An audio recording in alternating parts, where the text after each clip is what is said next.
자, 1절부터 10절까지의 말씀입니다. 신명기 8장 1절부터 10절까지 제가 갖고 있는 성경으로는 구약성경 274면에 있습니다. 찾으셨으면 우리 한 절씩 교독하도록 하겠습니다. 내가 오늘 명하는 모든 명령을 너희는 지켜 행하라. 그리하면 너희가 살고 번성하고 여호와께서 너희 조상들에게 맹세하신 땅에 들어가서 그것을 차지하리라.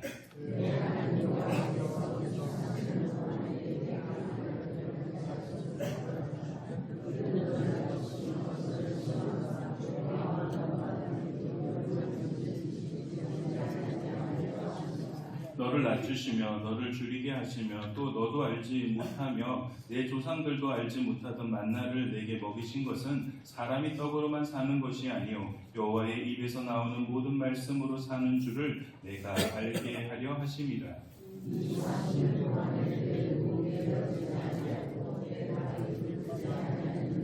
너는 사람이 그 아들을 징계함 같이 내 하나님 여호와께서 너를 징계하시는 줄 마음에 생각하고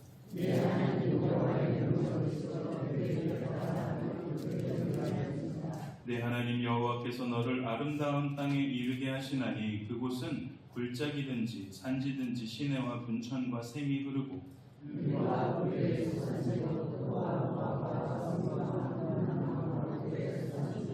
내가 먹을 것에 모자람이 없고 내게 아무 부족함이 없는 땅이며 그 땅의 돌은 철이요 산에서는 동을 캘 것이라. 내가 먹어서 배부르고 내 하나님 여호와께서 그를 내게 주셨으므로 말미암아 그를 찬송하리라. 아멘. 이 시간 풍성함 속에서도 하나님을 잊지 말라라는 제목으로 말씀 증거하도록 하겠습니다. 여러분, 우리는 우리 인생에서 가장 힘들고 고통스러울 때 하나님을 떠나기 쉽다라고 생각들 합니다. 그러나 성경은 정반대로 이야기를 하고 있습니다. 사람이 하나님을 가장 쉽게 잊는 때는 어려운 때가 아니라 오히려 모든 일이 너무나도 술술 잘 풀리는 풍성할 때라고 이야기하고 있죠. 사업이 어려우면 기도합니다. 병들면 하나님을 찾습니다. 자녀의 문제가 생기면 눈물을 흘리면서 기도합니다. 그런데 문제가 해결이 되고 건강이 회복되며 사업이 잘 되다 보면 어느 순간 기도 시간이 줄어듭니다. 예배 시간에 나의 모습은 너무나도 느슨해져 있는 나의 모습을 발견할 때가 있습니다. 그래서 하나님께서 염려하시는 자리는 광야가 아니라 모든 것이 넘쳐나는 풍성함의 자리입니다. 오늘 본문은 이스라엘 백성들이 광야에서 이 생활하는 40년을 마치게 되고 약속의 땅, 하나님께서 주시겠다라고 말씀하신 그 가나안 땅에 들어가기 직전에 주신 말씀입니다. 여러분, 이제부터 본격적인 가나안의 정복 전쟁이 치르게 되어 있죠. 여러분, 백성들 앞에서 하나님 어떤 말씀을 주실까요? 당연히 전쟁을 승리할 수 있는 방법이 무엇인지에 대해서 말씀하시는 것이 당연합니다. 그런데 오늘 하나님은 전혀 생각지도 않은 말씀을 주고 계세요. 풍성함 속에서도 하나님을 잊지 말라. 오늘 설교 제목과 같은 말씀을 주고 계십니다. 하나님은 왜 광야를 기억하라고 이 말씀을 주셨을까요? 인간이 가지고 있는 연약함 때문입니다. 광야는 먹을 것이 없고 길이 보이지 않기 때문에 하나님을 찾지만 가나안은 너무나도 먹을 것이 풍족합니다. 좋은 집에 살 수 있기 때문에 하나님보다 자신의 능력을 더 신뢰하게 되어 있습니다. 그래서 하나님은 가나안에 들어가기 이전에 하나님을 잊지 않도록 광야를 기억하라 라는 강력한 메시지를 주고 계시는 겁니다. 여러분, 이 말씀은 이스라엘 백성들에게만 주시는 하나님의 말씀이 아니라 오늘을 살아가고 있는 우리에게도 주시는 하나님의 말씀입니다. 오늘은 맥주감사주일입니다. 구약의 맥주절은 보리의 첫 수확을 들여서 모든 결실이 하나님께서 우리에게 주셨다라는 그 하나님의 은혜에 감사하는 절기로 보내고 있지요. 하지만 오늘날 우리는 더 이상 보리에 대해서 추수하지 않습니다. 대신에 우리는 이 맥주감사주일을 상반기 동안 나에게, 우리 가정에, 그리고 우리 사회에, 이 교회 위에 베풀어 주신 은혜를 돌아보면서 하나님 앞에 감사하는 절기로 보내고 있습니다. 여러분, 상반기 동안 하나님은 분명히 우리를 지켜주셨습니다. 희년을 맞이한 우리 교회에 풍성한 은혜를 주셔서 지금 우리가 이 자리에 앉아 있는 것이죠. 그렇다면 이 감사하는 날 우리는 하나님 앞에, 하나님 감사합니다 라는 이 말 한마디로 끝내야 할까요? 오늘 본문은 하나님께서 진정으로 우리에게 원하시는 감사가 무엇인지에 대해서 분명하게 가르쳐주고 있습니다. 여러분, 2절의 말씀 같이 읽도록 하겠습니다. 내 하나님 여호와께서 이 40년 동안에 내게 광야길을 걷게 하신 것을 기억하라. 이는 너를 낮추시며 너를 시험하사 내 마음이 어떠한지 그 명령을 지키든지 지키지 않는지 알려 하시리라. 아멘. 하나님은 지난 40년 그 광야의 길을 기억하라 라는 이 말씀을 하고 계세요. 여러분, 왜 이 말씀을 주고 계시는 걸까요? 광야는 사람이 살기 어려운 곳입니다. 먹을 것도 없고 농사를 지을 수도 없고 스스로 문제를 해결할 수 없습니다. 그러니까 인간의 힘으로는 살아갈 수 없는 불가능한 곳이 광야입니다. 그런데 이스라엘 백성들이 40년이라는 세월을 보내면서 단 한 사람도 굶어 죽지 않았어요. 왜 그럴까요? 하나님께서 하늘에서 만나를 보내주셨고 반석에서 물을 내셨기 때문입니다. 4절의 말씀 한번 보십시오. 같이 읽을까요? 이 40년 동안에 내 의복이 헤어지지 아니하였고 내 발이 부르트지 아니하였느니라. 40년 동안 의복이 헤어지지 않았다라는, 우리의 발이 부르트지 않았다라는, 여러분, 이것이 무엇을 말해주고 있습니까? 이스라엘 백성들이 자신들의 능력으로 40년을 살아온 것이 아니라 처음부터 끝까지 하나님께서 공급해 주시고 하나님께서 보호해 주셨기 때문에 살아왔다라는 증거를 보여주고 있는 것입니다. 여러분, 여기서 우리는 근본적인 질문 하나를 던지게 되어 있습니다. 왜 이 광야로 하나님은 인도하셨냐? 열흘이면 충분히 갈 수 있는 그 길을 40년 동안 이렇게 공급하시는 것, 보호해 주시는 것은 우리 인간적인 생각으로는 수지타산이 맞지 않는다라는 것. 여러분, 열흘이면 갈 수 있는 그 길인데 40년 동안 살아간다면 그 비용 차이가 얼마나 크게 나여 있습니까? 근본적인 질문을 던질 수밖에 없다라는 거죠. 왜 광야로 보내셨는가라는 거죠. 2절과 3절에 그 하나님의 목적이 분명하게 드러나고 있습니다. 함께 읽겠습니다. 내 하나님 여호와께서 이 40년 동안에 내게 광야길을 걷게 하신 것을 기억하라. 이는 너를 낮추시며 너를 시험하사 내 마음이 어떠한지 그 명령을 지키든지 지키지 않는지 알려 하심이라. 너를 낮추시며 너를 줄이게 하시며 또 너도 알지 못하며 내 조상들도 알지 못하던 만나를 내게 먹이신 것은 사람이 떡으로만 사는 것이 아니요 여호와의 입에서 나오는 모든 말씀으로 사는 줄을 내가 알게 하려 하심이라. 광야로 보내신 목적이 2절과 3절에 등장해요. 세 가지 목적이죠. 첫째는 겸손하게 하시기 위해서. 그리고 둘째는 하나님만 의지하고 있는지 그들의 믿음에 대해서 시험하시기 위해서입니다. 그리고 마지막으로는 사람이 떡으로만 살아가는 존재가 아니라 하나님의 말씀으로 사는 존재임을 그들에게 가르치시기 위해서 광야의 40년을 하나님께서 허락하셨다는 거예요. 결국 광야라는 것은 하나님께서 이스라엘 백성들을 버리신 곳이 아니라 하나님만 의지하는 법을 배우게 하신 신앙 훈련의 자리였던 것입니다. 우리의 삶도 마찬가지입니다. 우리가 하나님을 가장 깊이 느낄 때가 언제일까요? 나의 모든 것이 넉넉하고 부족함이 없고 평안할까요? 평안할 때일까요? 아니라는 거예요.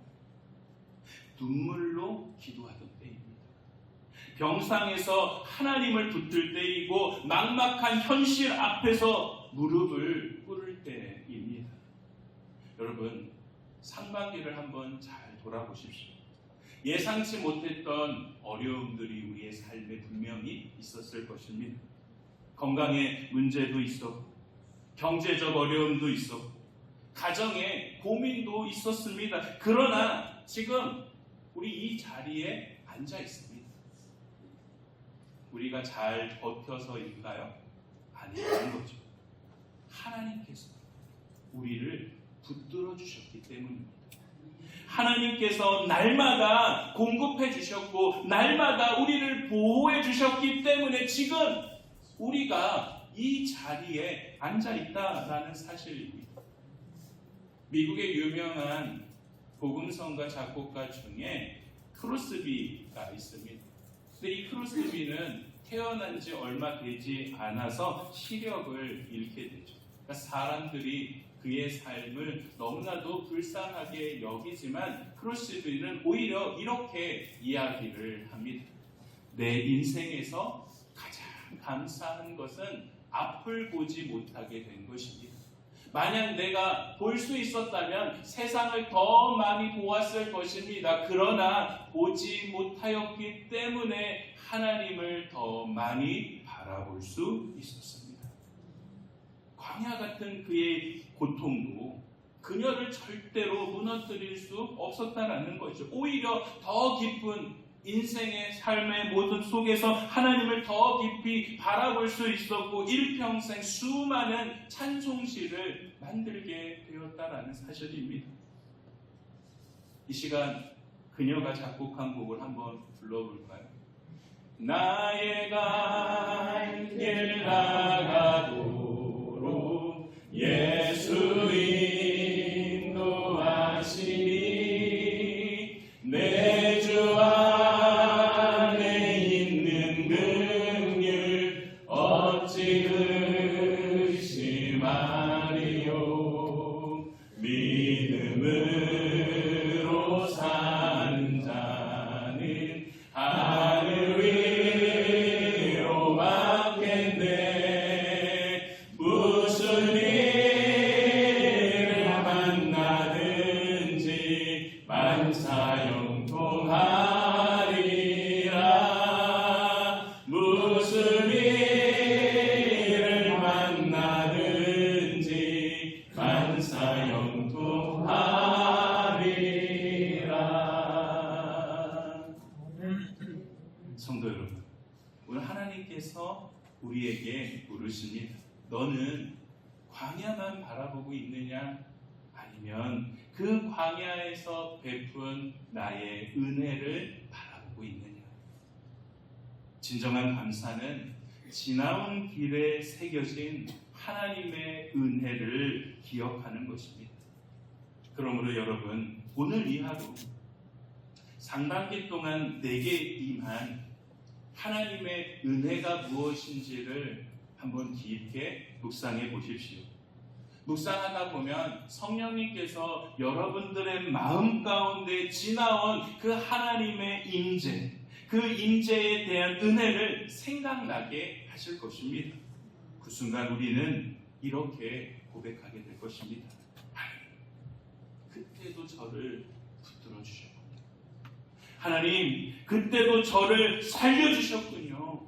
하나님, 그때도 저와 함께 하셨군요. 여러분, 이 고백이 맥주 감사 주일 하나님께서 기뻐하시는 진정한 감사로 이어지게 될 줄 믿습니다. 아멘. 그렇다면 지나온 이 광야의 은혜를 기억했다면 그 다음은 어떻게 해야 할까요? 여러분, 아까 보았던 하나님께서 광야로 인도하신 세 가지 목적이 무엇이었습니까? 겸손하게 하시기 위해서, 그들의 믿음을 시험하기 위해서, 그리고 하나님의 말씀으로 사는 존재라는 이 사실을 깨닫게 하시기 위해서입니다. 여러분, 결국 광야라는 것은 진정한 하나님의 사람으로 빚어가시는 과정이었다라는 거죠. 그래서 모세는 이를 강조하기 위해서 6절과 같이 선포하고 있습니다. 같이 읽겠습니다. 너는 사람이 그 아들을 징계함 같이 내 하나님 여호와께서 너를 징계하시는 줄 마음에 생각하라. 여기서 징계하다라는 것은 벌을 준다라는 개념이 아니라 훈련하고 교육하고 양육한다라는 의미가 더 강합니다. 부모가 자녀를 사랑하기 때문에 훈육하듯이 하나님께서도 당신의 백성을 너무나도 사랑하시기 때문에 광야라는 것을 허락하신다라는 거죠. 여러분, 그래서 참된 부모를 보면 그 부모는 자녀가 원하는 것을 다 주지 않습니다. 때로는 안 돼 라고 이야기하기도 하고, 때로는 기다리라는 말을 하기도 하고, 때로는 자녀가 넘어지는 그 현장을 옆에서 지켜보기만 합니다. 미워해서가 아니라 사랑하기 때문이죠. 이처럼 하나님도 우리를 버리셨기 때문에 광야라는 현실을 우리에게 허락하시는 것이 아니라 하나님의 자녀답게 살아갈 수 있는 힘을 기를 수 있도록 때로는 광야로 우리를 인도하신다라는 거죠. 그렇다면 하나님의 사람으로 빚으시기 위해서 선택하신 하나님의 훈련 방식은 무엇일까요? 바로 순종이라는 겁니다. 순종. 우리 6절에 말씀 같이 읽겠습니다. 내 하나님 여호와의 명령을 지켜 그의 길을 따라가며 그를 경외할지니라. 하나님은 광야길을 걷게 하시면서 애굽에서 그동안 살아왔던 그 모든 가치관을 다 벗기시고 이제는 하나님 말씀에 순종하게 함으로 인하여 하나님 나라의 가치관을 그들에게 입히고 계시는 거예요. 그 대표적인 것이 만나라는 겁니다. 하나님은 매일 만나를 주시는 그 모든 과정들 속에서 이스라엘 백성들에게 순종을 요구하세요. 하루 분량만 거두어라. 안식일 전날에는 이틀 분량을 거두어라. 여러분, 조금이라도 욕심을 부리면 어떻게 됩니까? 그 만나에 벌레가 생기게 된다라는 거. 왜 이렇게까지 하실까요? 만나를 먹이는 것이 목적이 아니라 매일매일 하나님의 말씀을 신뢰하고 그 말씀에 순종하는 법을 그들에게 가르치기 위함이었다라는 것. 그리고 이를 통하여서 하나님의 사람으로 세상을 따라가는 사람이 아니라 하나님을 믿고 하나님의 사람으로 빚어가시는 과정 속에 그 목적을 세우시기 위해서 만나를 주셨다라는 사실이죠. 이처럼 하나님은 오늘이라는 이 순종 훈련을 통해 우리 역시도 하나님의 사람으로 거듭나길 원하고 계세요. 왜 그럴까요? 우리가 살아가고 있는 이 세상, 이 광야라는 이 세상이 만만치 않기 때문입니다. 세상은 끊임없이 우리에게 다른 길이 있다라고 제시해요. 말씀대로 살아가면 손해야. 정직하게 살아봐. 너 그러면 뒤처질 수밖에 없어. 기다려봐봐. 어떻게 되는 줄 알아? 너만 손해야. 계속해서 우리에게 속삭이죠. 그래서 우리는 순종보다 타협을 선택하고 기다림보다는 조급함을 선택하고 하나님의 방법보다는 내 방법을 선택하게 만든다라는 것. 그러나 하나님은 그것이 절대로 당신의 백성들에게 도움이 되지 않기 때문에 때로는 우리의 기도를 즉시 응답하지 않으세요. 기다리신다라는 거죠. 때로는 거절까지 하시면서요. 여러분, 거절하시는 하나님, 무응답하시고 외면하시는 그 하나님, 우리가 싫어서가 아니라는 거예요. 우리를 사랑하기 때문이라는 거죠. 그 순종을 배우게 하심으로 우리가 하나님의 사람으로 빚어질 수 있도록 광야와 같은 시간에 우리를 지켜보고 계신다라는 사실입니다. 여러분, 한번 생각해 보세요. 하나님께서 하루 분량이 아니라 한 달치를 한꺼번에 주실 수 있었다라는 것. 그런데 그렇게 하지 않으셨어요. 왜요? 매일 매 순간 하나님을 의지하는 법을 그들에게 가르쳐 주시기 위해서 오늘도 하나님을 신뢰하고 내일도 하나님을 신뢰하고 일평생 하나님께 순종하는 백성으로 살아갈 수 있도록 하나님의 교육 방법이었다라는 사실이죠. 여러분, 이를 잘 보여주는 예가 우리가 어린 시절에 자전거를 배울 때, 여러분, 대부분 자전거를 부모를 통해서 배우잖아요. 처음에는 부모가 뒤에서 잡아줍니다. 그러나 어느 순간부터 부모는 그 자전거에 손을 놓기 시작해요. 그럼 아이는 계속해서 넘어집니다. 넘어지다 보면 무릎도 까지고 눈물도 흘려요. 아이의 입장에서 생각해 보면, 야, 이거 진짜 내 부모 맞나? 옆에서 도와줘야 되는 거 아니야? 잡아줘야 되는 거 아니야? 그런데 부모는 그 순간만큼은 도와주지 않아요. 왜요? 넘어짐을 통해서 균형을 배우지 않으면 평생 자전거를 탈 수 없기 때문입니다. 부모는 당연히 아이가 넘어지면 마음이 아프고 속상하죠. 그러나 넘어짐을 통해서 성장하는 것을 알고 있기 때문에 부모는 아이가 균형을 잡을 때까지 그 옆에서 기다려주는 거예요. 하나님도 마찬가지죠. 하나님이 우리를 훈련시키시는 방법, 때로는 우리가 넘어지고 기다리게 하고 침묵하게 하심을 보일 때가 있다라는 것. 그러나 하나님은 단 한 번도 우리를 떠나신 적이 없고 오히려 우리 옆에서 그 넘어지는 그 현장 옆에서 우리를 지켜보고 우리를 붙들어주고 계신다라는 사실입니다. 히브리서 12장 6절과 7절에 이런 말씀이 나옵니다. 우리 히브리서 12장 6절과 7절의 말씀 우리말 성경으로 한번 같이 읽도록 하겠습니다. 주님께서는 사랑하시는 사람을 징계하시고 받아들이는 아들마다 채찍질 하신다. 징계를 받을 때에 참아내십시오. 하나님께서는 자녀에게 대하시듯이 여러분에게도 대하십니다.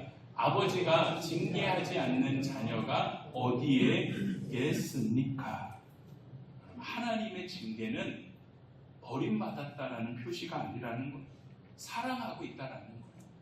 자녀가 잘 되게끔 부모가, 아버지가 징계하지 않는 자녀가 어디 있겠냐라는 거. 무슨 얘기예요? 하나님께서도 손을 놓으신 것이 아니라 끝까지 책임지신다라는 그 약속을 주고 계신다는 거예요. 혹시 이 자리에 지금 삶의 자리가 광야처럼 느껴지시는 분 계십니까? 오래 기도했지만 아직 응답받지 못한 기도의 제목이 있으십니까? 그렇다면 여러분, 오늘부터 기도의 제목, 질문을 약간 바꿔보십시오. 하나님, 왜 아직 응답하지 않으십니까? 이것이 아니라, 하나님, 이 시간, 기다림의 시간을 통해서, 넘어지는 그 시간을 통해서 제게 무엇을 가르쳐 주시려고 하십니까? 여러분, 이 질문을 드릴 수 있는 사람이 성숙한 믿음을 가진 사람입니다. 맥주감사주일은 그냥 단순히 하나님이 이렇게 우리를 이런 은혜를 주셨습니다, 지나온 은혜에 대해서만 감사하는 날이 아니라 오늘도 나를 빚어주고 계시는 그 하나님의 손길에 대해서 감사하는 날이에요. 그래서 오늘의 기다림도 하나님의 은혜가 되는 것입니다. 오늘의 훈련도 하나님의 사랑이 되는 것입니다. 여러분, 그래서 우리는 환경을 원망하기보다는 하나님이 오늘도 나를 훈련시켜 주시는 그 자리에 순종하며 나아가야 된다라는 사실이죠. 여러분, 우리가 순종할 때 하나님께서 얼마나 나를 사랑하고 계시는지, 그리고 왜 이 길을 걷게 하고 계시는지 그 이유에 대해서 깨닫게 될 줄 믿습니다. 그런데 여러분, 지나온 광야를 기억하고 오늘의 훈련을 통해서 이 순종을 배우게 하시는 궁극적인 목적이 무엇일까요? 바로 이스라엘 백성들이 정착하게 될 그 가나안 땅이 가지고 있는 이중적 의미 때문입니다. 여러분, 가나안은 하나님께서 약속하신 축복의 땅이면서 동시에 너무나도 쉽게 하나님을 잊어버릴 수 있는 영적으로 위험한 땅입니다. 7절의 말씀 같이 읽도록 하겠습니다. 7절의 말씀이요? 이 말씀 아니고 7절의 말씀 제가 읽어드릴게요. 내 하나님 여호와께서 너를 아름다운 땅에 이르게 하시나니 그곳은 골짜기든지 산지든지 시내와 분천과 샘이 흐르고, 그러니까 마침내 하나님께서 시내와 샘이 흐르는 아름다운 땅으로, 광야와는 전혀 다른 곳으로 인도하신다는 것. 그곳에는 밀과 보리가 넘칩니다. 포도와 무화과가 있을 뿐만 아니라 석류와 감람나무와 꿀이 있는 땅이고 모자람도 없고 부족함도 없다라는 것. 그리고 철과 동이 있다라는 것을 볼 때 한마디로 하나님께서 예비하신 축복의 땅이 가나안이라는 것. 근데 가나안에 대해서 이렇게 소개한 다음에 하나님은 너무나도 중요한 명령을 내리십니다. 우리 10절의 말씀 같이 읽도록 하겠습니다. 내가 먹어서 배부르고 내 하나님 여호와께서 옥토를 내게 주셨으므로 말미암아 그를 찬송하리라. 그러니까 하나님은 배부르게 되잖아, 찬송해야 해, 이 말씀을 주고 계세요. 배부를 때 하나님을 찬송하라는 거예요. 여러분, 왜 배부를 때 찬송할까요? 내가 배부르면 하나님을 잊어버리기 때문입니다. 그래서 모세는 그 하나님의 타들어가는 그 심정을 계속해서 10절 이후에 반복적으로 전하고 있는 거예요. 11절 말씀 한번 보세요. 11절에 내가 오늘 내게 명하는 여호와의 명령과 법도와 규례를 지키지 아니하고 내 하나님 여호와를 잊어버리지 않도록 삼갈지어다. 하나님 잊으면 안 된다. 너 배부르게 되면 하나님 잊으면 안 돼. 14절에도 내 마음이 교만하여 내 하나님 여호와를 잊어버릴까 염려하더라. 18절에도 내 하나님 여호와를 기억하라. 그가 내게 재물 얻을 능력을 주셨다. 하나님이 진정으로 두려워하고 계시는 것은 이스라엘 백성들이 광야에서 굶어 죽는 것이 아니라 반대로 그들이 가나안에서 배부른 후에 내 능력으로 얻은 거야, 내 힘으로 얻은 거야, 내 손으로 얻은 거야 라고 말하는 그 교만을 두려워하고 계시는 거예요. 광야에서 아무도 내가 만나를 만들었다 라고 말하는 사람이 없어요. 왜요? 하늘로부터 매일 내려온다라는 것을 너무나도 잘 알기 때문에 당연히 겸손함으로 하나님 앞에 나아갑니다. 그러나 가나안은 다르다라는 것. 내가 밭을 갈고 내가 씨를 뿌리고 내가 거두다 보니까 이건 내 노력이고 이건 내 실력으로 얻은 결과라고 착각하기 쉽다라는 거예요. 하나님을 의지하지 않고 내 능력을 의지하고 겸손함이 아니라 점차 교만함으로 나아간다라는 거죠. 그러나 오늘 성경이 우리에게 말하고 있는 메시지는 밭을 갈 수 있는 힘을 누가 주셨냐라는 거예요. 비를 내려주신 분이 누구냐라는 거예요. 열매를 맺게 하신 분이 누구냐라는 겁니다. 우리의 풍성함은 우리 스스로 얻은 결과가 아니라 하나님께서 우리에게 허락하신 은혜의 결과라는 사실을 알기 때문에 겸손하게 하나님만 의지하라라는 메시지를 주고 있는 것입니다. 우리의 삶도 이와 다르지 않잖아요. 우리 어려울 때, 광야와 같은 시간을 보낼 때 하나님을 간절히 찾습니다. 그러나 하나님의 은혜로 사업이 안정되고 자녀들이 좋은 대학에 가고 나의 삶의 물질적 풍요가 찾아오게 되면 은연중에 우리의 마음속에도 가나안과 같은 교만이 채워지기 시작합니다. 이거 내가 반짝 안 자고 노력해서 이룬 성공이야. 내 실력과 내 경험이 좋아서 이 자리까지 올라왔어. 모든 공로를 나의 영광으로 돌려버립니다. 그리고 어느 순간 나도 모르는 사이에 하나님을 향해 올려드렸던 그 영광과 감사의 예배는 식어버리고 기도의 무릎을 절대로 꿇지 않는 우리의 연약한 모습을 발견하게 됩니다. 성도 여러분, 우리가 지금 누리고 있는 이 모든 풍요로움은 정말 우리의 힘으로 얻은 것입니까? 결코 그렇지 않다는 거죠. 하나님께서 우리에게 건강을 주셨기 때문에 일할 수 있는 겁니다. 하나님께서 우리에게 능력을 주셨기 때문에 감당할 수 있는 것입니다. 하나님께서 우리를 붙들어 주셨기 때문에 오늘의 풍성함을 누리며 살아갈 수 있는 것입니다. 그러므로 진정한 감사는 풍성함의 자리에서 더욱 겸손해질 수 있어야 돼요. 내 힘을 자랑하는 교만을 내려놓고 모든 것을 공급해 주시는 그 원천이 되시는 하나님을 높이고 기억하며 살아가는 것이 진정한 맥주 감사 주일에 하나님이 기뻐하시는 감사의 모습입니다. 말씀을 정리합니다. 오늘 신명기 8장의 말씀을 통하여 진정한 감사가 무엇인지에 대해서 세 가지를 우리에게 말씀해 주셨죠. 첫째는 지나온 광야를 기억하라. 둘째는 오늘의 훈련 속에 순종을 배우라는 거예요. 그리고 마지막 세 번째는 내일의 풍성함 속에서도 하나님을 잃지 말라라는 거죠. 사랑하는 성도 여러분, 우리의 광야를 지나게 하신 분 하나님이십니다. 오늘 우리를 훈련하시는 분도 하나님이시고 내일의 우리를 풍성한 그 가나안을 허락하실 분도 하나님이라는 거예요.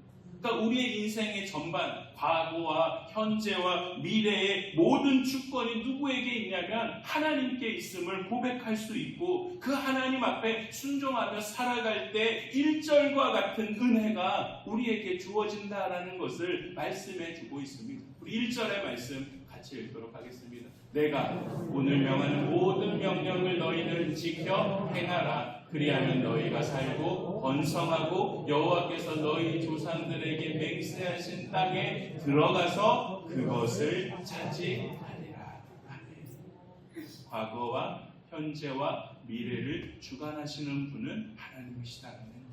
그 하나님 앞에 감사하고 순종으로 따라갈 때 하나님께서 우리에게 약속하신 그 땅을 차지하게 될 줄 믿습니다. 오늘은 맥주감사주일입니다. 지나온 상반기를 감사하고 다가올 그 하반기도 하나님만 의지하며 살아가야 될 줄 믿습니다. 여러분, 그런 감사의 마음을 담아서 우리 이 찬양 같이 고백했으면 좋겠습니다. 내가 누려온 모든 것 하나님 당연한 것이 아니라 벌써 하나님의 은혜였습니다. 하나님께서 내게 부어주신 은혜였습니다라는 사실, 모든 것이 하나님의 은혜가 아닌 것은 없습니다라는 이 믿음의 고백을 담아서 우리 이 찬양 같이 올려드렸으면 좋겠습니다.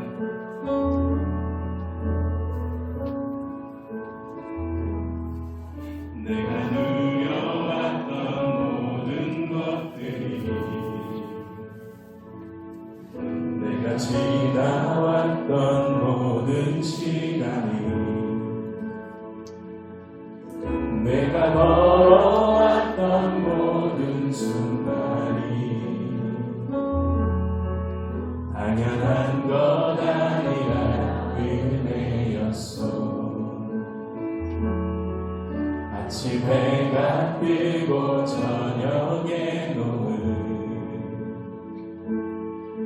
봄의 꽃향기와 가을의 열매,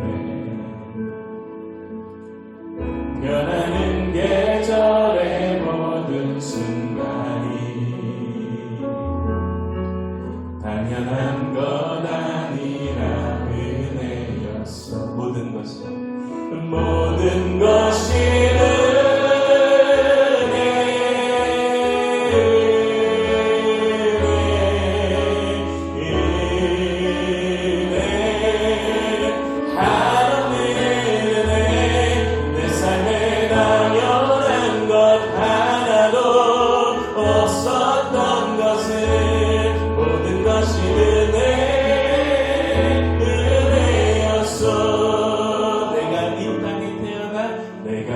이 땅에 태어나 사는 것,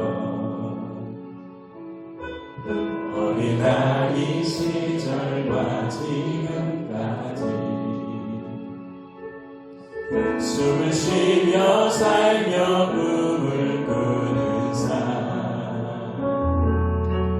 당연한 것 아니라 은혜였소. 내가 하나님의 자녀로 살며 오늘 찬양하고 예배하는 삶, 복음을 전할 수 있는 주. 우리 두 손을 높이 들고 고백할까요? 당연한 것 아니라 은혜였소.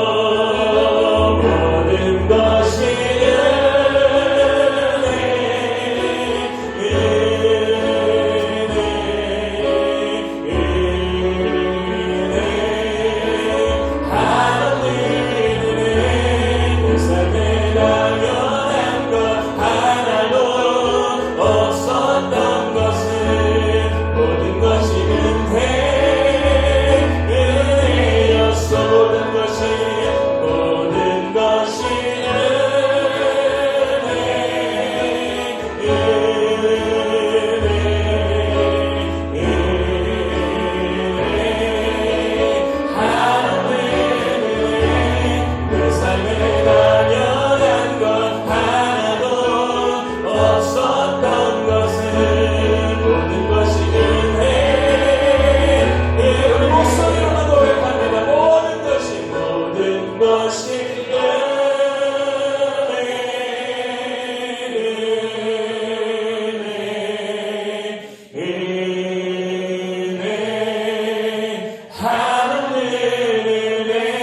내 삶에 당연한 것 하나도 없었던 것은 모든 것이 은혜. 우리 한 번 더 고백합니다. 모든 것이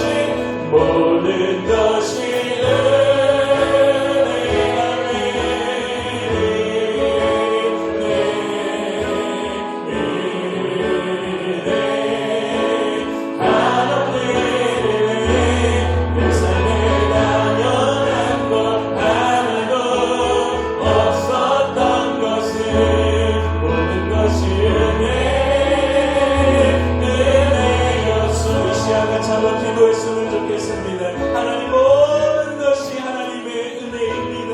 하나님, 내가 누려왔던 모든 것, 내가 지나왔던 그 모든 시간들과 순간들이 하나님의 은혜였음을 깨닫게 하여 주시고, 하나님 과거와 현재와 미래와 모든 것을 주관하여 주시는 분은 여호와 하나님이심을 믿고 순종하며 따라 살아갈 수 있게 하여 주시옵소서. 오늘 이 시간 우리 입술의 고백으로 같이 고백하면서 이 시간 주여 한번 부르신 다음에 봉사를 같이 기도하시겠습니다. 주여 아버지 역사하여 주시옵소서. 오늘 이 시간 우리에게 말씀하여 주시옵소서. 모든 것이 하나님의 은혜였음을 담대하게 고백하며 살아가게 하여 주시옵소서. 내가 지금까지 내려왔던 그 모든 것들 하나님의 은혜였을 줄 믿습니다.